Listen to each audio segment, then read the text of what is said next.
Good morning, this is Sarah from Creative Ramblings, and today I am going to show you how to make a double pinwheel. This makes a great party favor or just a decoration for anything you want to make around the house.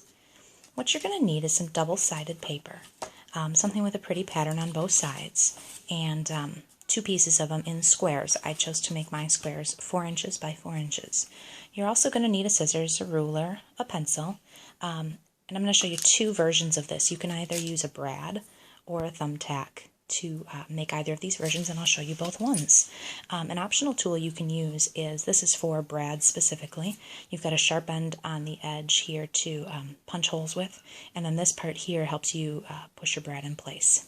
So that's an optional tool, but it makes things much easier. So the first thing you want to do is take your piece of paper, find the center. Super easy way to do that. I have 4-inch squares, so I mark 2 inches on that way and 2 inches this way, and where they cross is my center.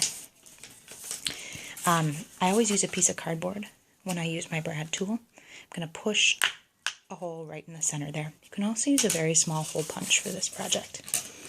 Then you want to take your scissors and cut on each corner almost to the center, but leave a small area in the center. You don't want to go all the way through. And you are going to do this for both of your squares. Then, to make putting your pinwheel together a little bit easier, you take your brad tool again, and on the right side of each line, so if there's my line, I'm going to put a hole here, and go around and do that for each one, staying on the same side of the line for each square. So now you have that done for 2 squares. And so we'll start with this square. I'm going to take my brad and I'm going to flip up my first piece and put the brad in underneath. And because I have that hole, it should slide in pretty easily. Then I move to my next corner and slide that underneath. And just work my way around the square, sliding each of those pre-punched holes onto my brad. So once you have all 4 holes punched, your brad is going to go right through the back here. And it'll look like a pinwheel in the front.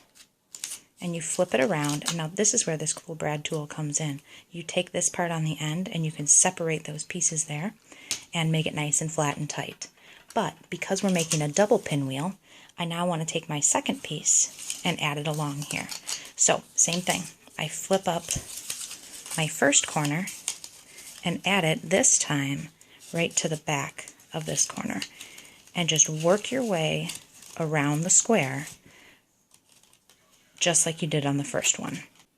Alright, so once you have your second pinwheel attached to the back, this is how it looks. You again just take that brad tool and you flatten out the edges in the back, and that secures everything. Adjust them how you need it, and you can add that for a great decoration. Now, the option I told you about with this push pin is, instead of using that brad, you use a push pin. Push it all the way through, and that'll allow you to attach it to, let's say, a pencil, which makes for a really cute party favor, especially at a kid's party. They can take home and use the pencil. They can use that pinwheel. Kids really like this. You can do your pattern paper in any color to match any theme. I hope you learned something today, and be sure to check out creativeramblingsblog.com for lots more tutorials and craft ideas. Thanks for visiting.